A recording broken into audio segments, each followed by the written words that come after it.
Magandang gabi guys. Ayan tayo magbabalik ulit dito sa ating munting channel. Ayan. Para pag-usapan ulit ng coins kung magkano ng kanyang presyo sa ating mga online selling. Ayan. Isa naman tayong kolektor. Ayan. Hilig talaga natin mangolekta. Andito tayo sa ating munting channel. Magandang gabi po sa inyong lahat. Ang pag-usapan natin guys, ito po ay pera po ng Malaysia. Ayan. Year 2011. Ayan, tignan natin ang kanyang presyo guys, kung magkano na ang kanyang bintahan nito sa coins na ito. Ayan, pera po ng Malaysia, nag-aram Malaysia, 20 cent. Ayan, 2011 po.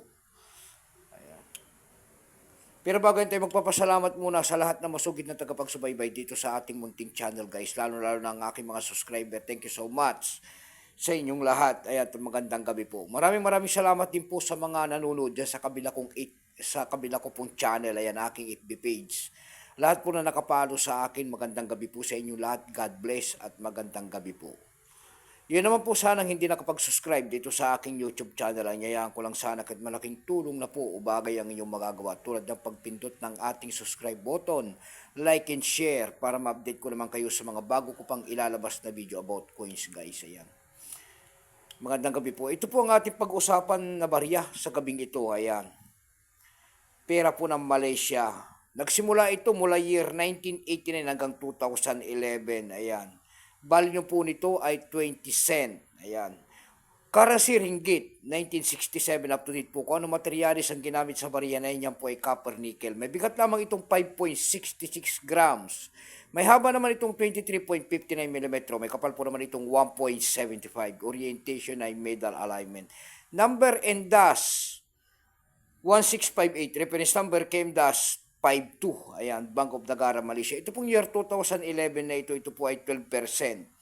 Wala pa pong may pakita ang ating Bangko Sentral kung ilang piraso po ang ginawa sa barya na yan. Ayan. Pero may appraisal price na po yan doon sa ating numista. Binigyan na po ng presyo. Doon sa ating numista po, binigyan yung kanyang extra pen po na presyo ay 11 pesos. Yung kanyang almost circulated po ay 28. Ayan. Napakintab pa yung coins na yan guys. Ayan, year 2011. Ayan. Dako tayo sa kanyang price guys. Ayan, doon sa ating eb.com. Ayan, titignan natin. Sa eb.com. Ayan. Ayan po sa eb.com ang kanyang presyo guys. Ayan. Mayroon na siyang presyo na $6.53 ang kanyang bintahan. Ayan. Year 2011. Ayan o. Sa eBay. Ayan. Mayroon na siyang 6.53. Ayan. Sa eb.com PH po, dito sa Pilipinas naman, mayroon na siya magbebenta nito na 365 pesos 0.88. Ayan. Nakita nyo po, pero pinakamababa po, ayan po, mayroon titinda rin po na $1.95. Ayan, para malaman nyo po. Ayan ang kanya mga presyo guys. Ayan, 20 cent na Malaysia na yan. Ayan, tignan natin. Ayan o, 368 pesos. Ayan ang kanyang presyo po guys.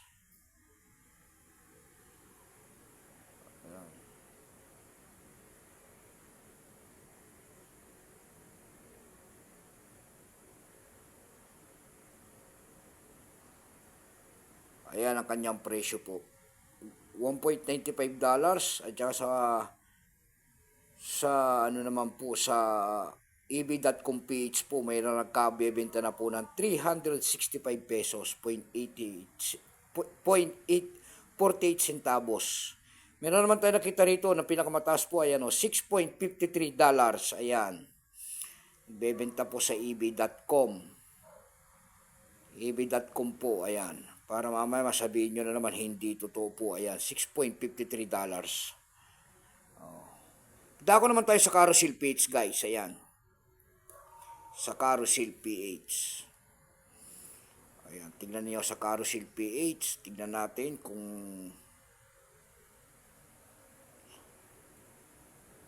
Carousel PH. Kung magkano ng kanyang bintahan.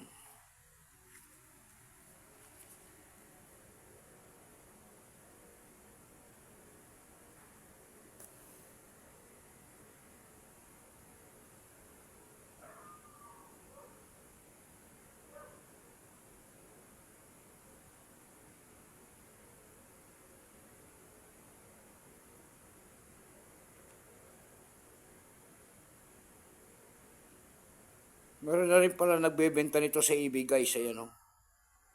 $7.60. Ayan. Ayan po. $7.60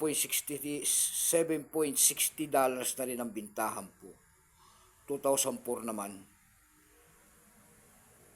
Ayan. Dako tayo sa carousel page guys. Sa carousel page po, mayroon tayo nakita nagbebenta dito ng 452 pesos and then 100 pesos. Ayan lamang po ang aking may babagay kanyang presyo guys. Ayan, magandang gabi po sa inyo lahat.